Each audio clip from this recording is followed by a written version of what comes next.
मो ना नलिनी महांती आम घर यही साई उत्तम उत्तम महांती आमे तांको कुनिया मामू बोली डाकू कहीं ना परे से पॉपुलर हेले उत्तम महांती ना रे किंतु आमे प्रथमे कुनिया मामू बोली मु तांको डाके पिला दिन तांको सहित बहुत भल से मते बहुत भल पाउथिले ए साई रे भी तांकर सबू पिला भल पाउथिले तापरे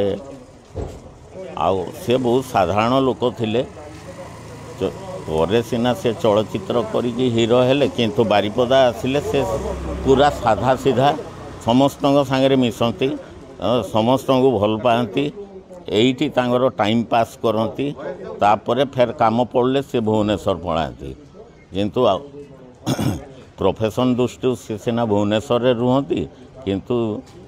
तांकु बहुत बारिपदा भल लगे बारिपदार से रहा बहुत भल पाती।